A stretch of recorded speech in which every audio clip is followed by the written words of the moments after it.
Wanted to talk to you today about Void Rivals number 1 through 7. So let's go ahead and get started.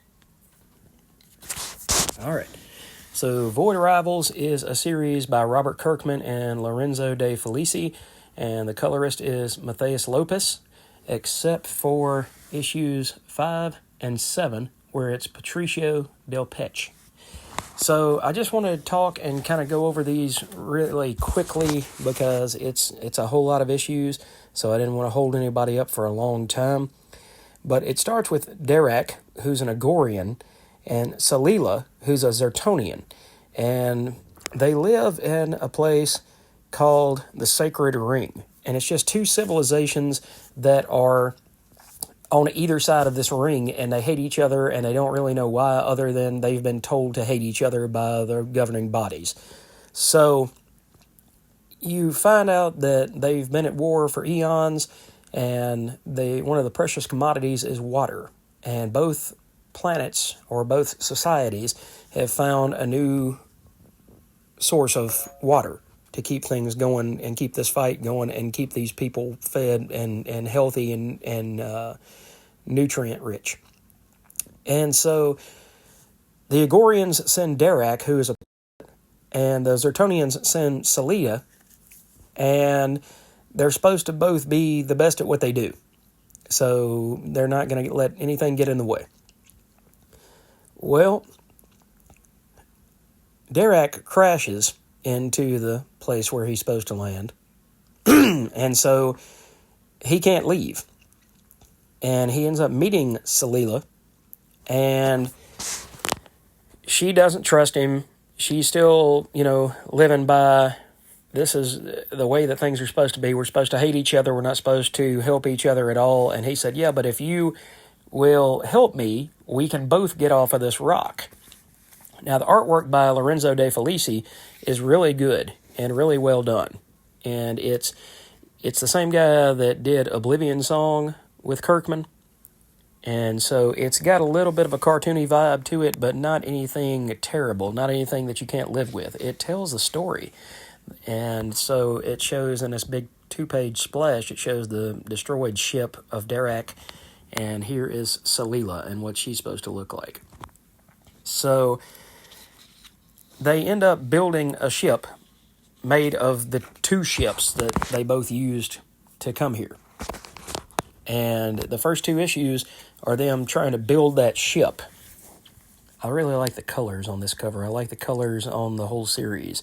It really brings something to it. And I've always liked those orange and purple skylines and things like that. So to see this and Derek working on his ship is really just a beautiful sight.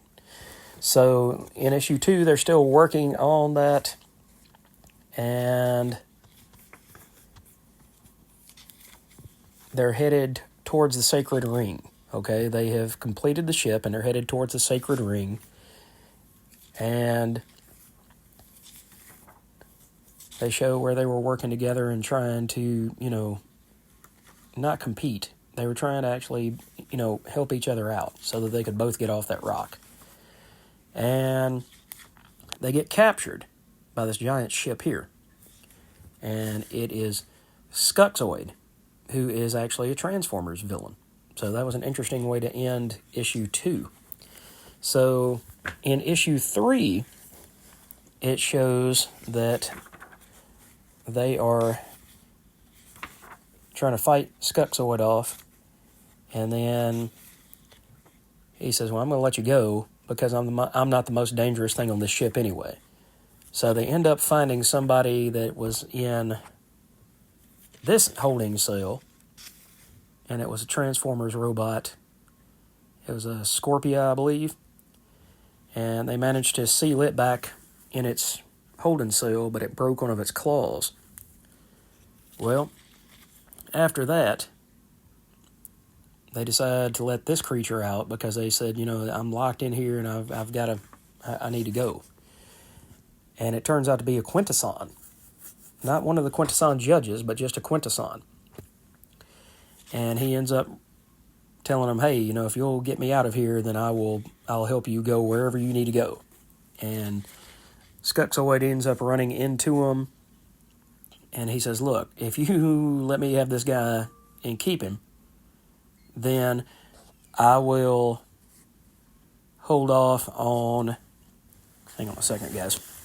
Let me shut this door for a second.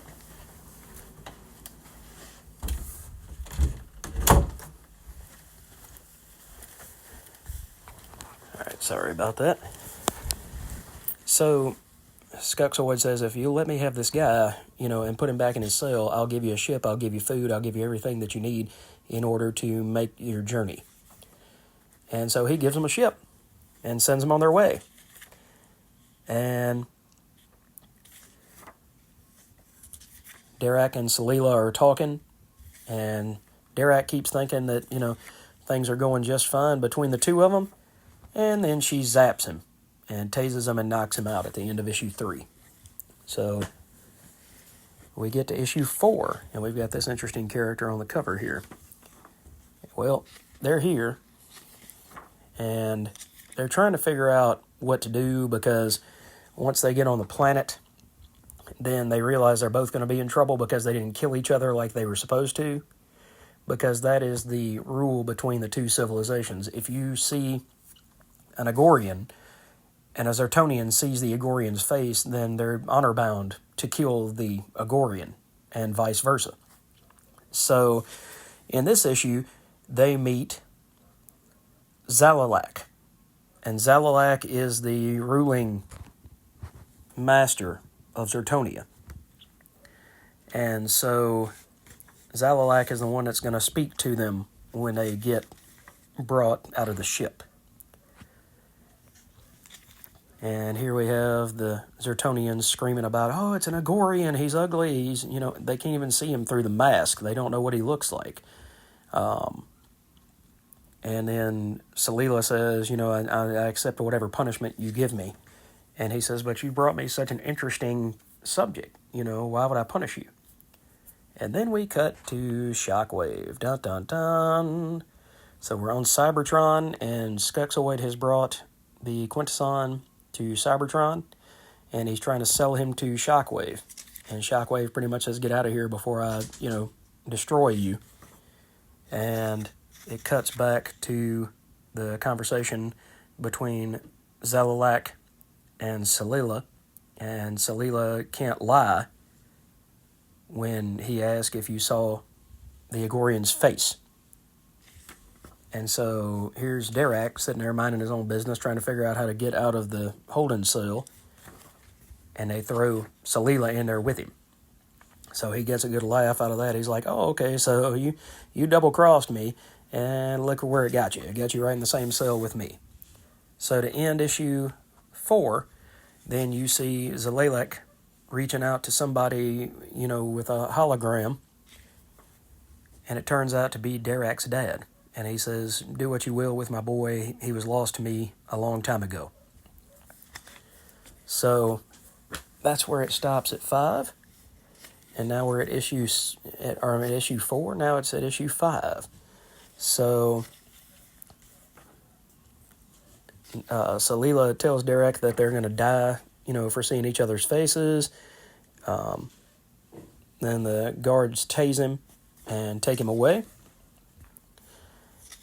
And then she's confronted by a cell called the Keepers of Light. It's a religious sect that follows the teachings of Zerta. And so they tell her, you've always been a keeper of light, you will always be a keeper of light. So that's where her history is. She was brought up by the Keepers of Light. So they're going to play pretty heavily into the series, I believe. Now we're back at the Quintesson Judge. And now Skuxoid has brought the rogue Quintesson to the judge, and they said, okay, we're going to take him, yes, but then we're going to judge you as well, Skuxoid, and we'll see whether or not you get to live. Then we cut to Derek, who's being interrogated and tortured, and so far he hasn't told anything but his name and his station as a pilot. And he realizes he was trying to talk to his hand droid, his little robot that had been on his hand, kind of like a glove, kind of like a power glove if it came to life, or sort of like a mother box for DC. And he starts laughing. He's like, yeah, I don't even have Handroid here, so how can I ask him for help?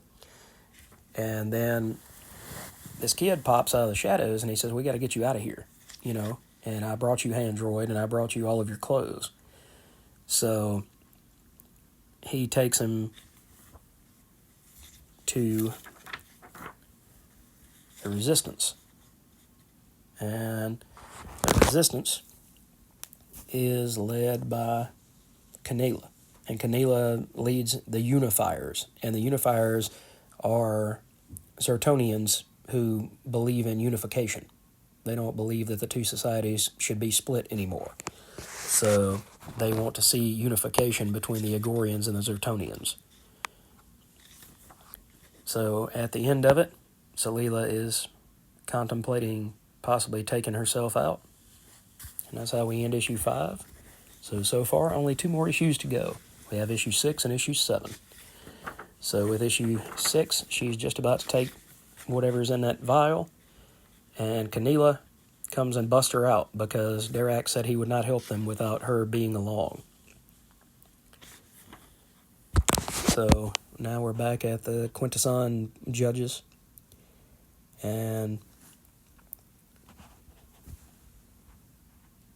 they are just about to kill Skuxoid, and then he mentions that he has parts of a Zertonian ship. And somehow this ties into Transformers lore because the planet of Zertonia ties in with the bigger lore there with the G1 Transformers. So they let him go because he's given them the parts to the ship. And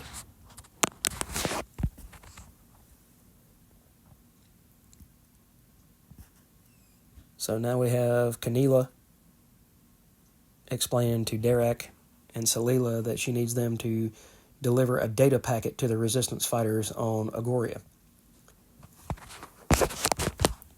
And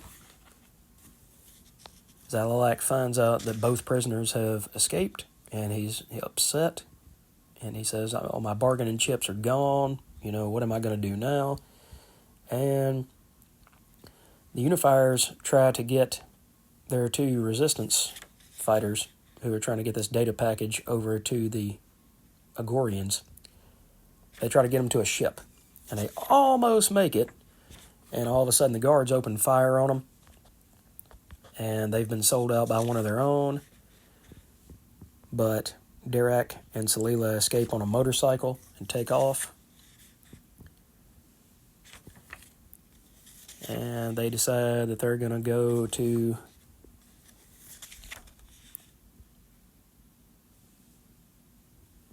a place called the Wasteland. Okay? And then at the end, then Zalalak says we have to revive Proximus. So in the next issue, you're going to find out who Proximus is and why everybody is kind of afraid of him. And so far, issue 7 is the last issue that has come out. And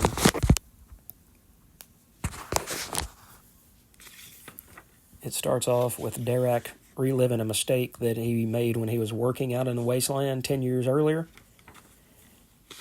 that ended up hurting a lot of people and injured himself out here, and he was left alone. And now here he is again with Selila. Really pretty artwork, really pretty colors. And it says Wasteland is near the edge of the gravity proximity, so if you make one misstep, you'll go flying off into space and nobody will ever find you. And then there's solar windstorms that come up from time to time, so you don't really know how safe you are. And Proximus is talking to Zalalak, and he's like, I need to let you go, but what is there for you if you fail? And so they let him come back to life, and they let him come back online. And here is Proximus. Looks pretty bad. Looks like he's going to take care of business. And At the end of it, they're talking about, here comes the Keepers of the Light again. And they said Selila is on the path of her calling and her destination is drawing near. So now we have to see how the Keepers of the Light and the Wasteland and Selila and Proximus and all of that start to pull together. So we'll have to wait for issue 8 for that. But overall, it's a really fun series. I'm enjoying it, and I can't recommend it highly enough. I thought about dropping it at one point, but I changed my mind. So we'll just keep holding on to it and see where it goes from here. Thanks for watching, guys. If you hadn't liked and subscribed to the channel, please do. And let me know in the comment section if you're reading this book. What kind of books are you reading? What are you going to pick up tomorrow? Tomorrow is New Comic Day. So Wednesday Warriors, what are you going to pick up? And what is going to be at the top of your reading list? All right, we'll see you at the next video.